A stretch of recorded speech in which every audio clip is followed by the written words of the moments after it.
আসসালামু আলাইকুম। সবাই কেমন আছেন? আমি আলহামদুলিল্লাহ ভালো আছি। প্রচণ্ড গরম পড়েছে। এই গরমে রান্নাবান্না কোনো কিছুই করতে ইচ্ছে করে না। তো আজকের ব্লগটা সকাল থেকে শুরু করছি। আশা করছি আপনাদের কাছে খুবই ভালো লাগবে ইনশাআল্লাহ।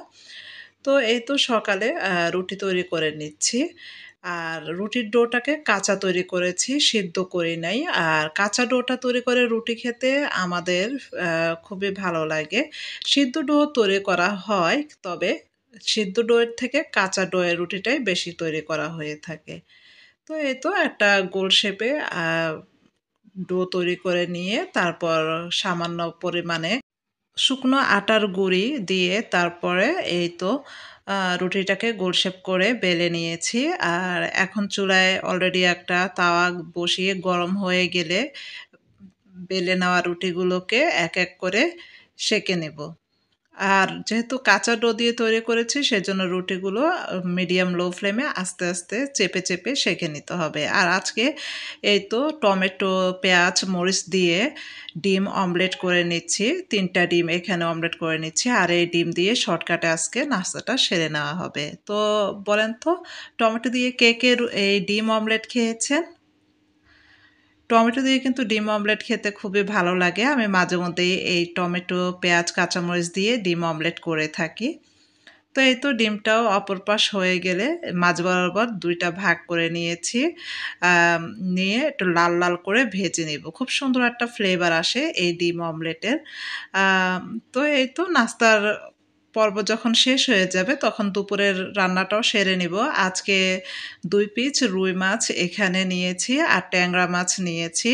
নিয়ে ক্লিন করে ধুয়ে লবণ হলুদ দিয়ে মেখে ম্যারিনেট করে রেখেছিলাম ১০ মিনিট। আর একটা প্যানে তেল দিয়ে দিয়েছি অলরেডি। তেলটা গরম হয়ে গিয়েছে। এখন এক, এক করে মাছগুলো ছেড়ে দিচ্ছি। তো ট্যাংরা মাছ বা গোলসা মাছ আমি সবসময় কষিয়ে বা হাতে মেখে রান্না করি। তবে আজকে ইচ্ছে করলো যে একটু তেলে ভেজে নেই। আর রুই মাছটাকে একেবারে লাল মচমচে করে ফেলবো, শুকনা ফ্রাই করব। তো এই তো মাছগুলো তেলে দিয়ে দিয়েছি। তো প্রায় ৫ মিনিটের মতো অপেক্ষা করব। এরপর অপর পাশটাও উল্টে দিব। তো মাছটা গোলসা মাছগুলো ভেজে নেওয়া হয়ে গিয়েছে। কিন্তু রুই মাছটাকে আমি আরেকটু কড়া মচমচে করে ভাজবো সেজন্য রুই মাছের টুকরোগুলোকে তেলে রেখে আরো একটু মচমচে করে নিবে, একেবারে লাল, লাল করে। আর শুকনো মরিচ দিব, আর এখানে পেঁয়াজ ২ ফালি করে কেটে রেখেছি, এগুলো দিব। তো এটা দিয়েও ভাত খেতে কিন্তু দারুণ মজা হয়ে থাকে। পান্তা ভাত বা যে যেভাবে খেতে পছন্দ করে, তবে এটারও আলাদা একটা বিশেষত্ব রয়েছে। তো এই তো পেঁয়াজটাকে হালকা, হালকা ভাজা করে নিব। কারণ পেঁয়াজ কাঁচা খেলে মুখ থেকে একটা খারাপ স্মেল আসে। সেজন্য পেঁয়াজটাকে এরকম ভেজে নিলাম, যেন কাঁচা স্মেলের কোনো ভয় না থাকে। তো এই তো ভেজে নেওয়া হয়ে গিয়েছে। আর আজকে ট্যাংরা মাছটাকে আমি ধুন্দুল দিয়ে রান্না করব। তো অলরেডি ধুন্দুলটাকে যাবতীয় যা, যা মসলা লাগে সবকিছু দিয়ে কষিয়ে নেওয়া হয়ে গিয়েছে। এখন এই ধুন্দুলের মধ্যে আগে থেকে ভেজে নেওয়া মাছগুলো এড করে দিলাম। দিয়ে পরিমাণ মতো হালকা একটু পানি দিয়ে মাখা, মাখা ঝোল করে রান্না করব। তো মাছগুলোকে অপর পাশটা উল্টে দিলাম। দিয়ে তারপর ঢাকা দিয়ে রান্না করে নিব। আর অলরেডি কিন্তু লক্ষ্য করেছেন অপর একটা চুলায় আমি ভাতও চড়িয়ে দিয়েছিলাম। ভাতও হয়ে গিয়েছে। তো এই তো আজকের রান্না-বান্না ছিল এগুলোই।